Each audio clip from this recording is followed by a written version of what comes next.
ఓటీపీలు చెప్పుమని వస్తున్న ఫోన్లతోనే ఒక సాగు మరణం ఉన్నదంటే ఇప్పుడు మళ్ళీ పాడమల్లే ఫోన్ కాల్ వచ్చి పాడైతున్నదట. అదైతే సీదా సిమ్ కంపెనీ నుంచే ఫోన్లు చేస్తున్నామని అడుగుతున్నదట. నమ్మి మాత్రం ఆ ఫోన్లో మాట్లాడిన వాళ్ళు చెప్పినట్టు ఇంటే మట్టుకు ఎంత ఆగమైతారో చెప్తాపండి.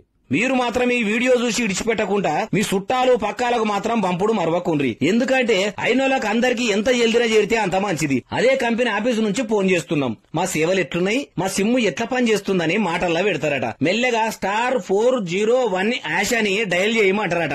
అట్లాగిట్లా వాళ్ళు చెప్పినట్టు మీరు చేసిండ్రి అనుకో, ఆయనతో మీకు రావాల్సిన ఫోన్లన్నీ కూడా ఎవరో ముక్కు ముఖం తెలవని వాళ్ళకు పోతాయట. ఆ *401# నంబర్ కు ఫోన్లు వేరేటోళ్ల ఫోన్లకు మలిపేంత పవర్ ఉంటదట. అందుకే మళ్ళా చెప్తున్నా, *401# నంబర్ ను మాత్రము కాళ్ళు మొక్కుతా అన్న డయల్ చేయకుండ్రి, సిక్కులా పడకుర్రి. ఇది ఎవరో కాదు, ఖుద్దు టెలిఫోన్ల కంపెనీ వాళ్ళే చెప్పారు కాబట్టి మీకు ఎరుకున్నోళ్ళందరికీ పంపుర్రి. మీరు మంచిగుండాలని చెప్తున్నా.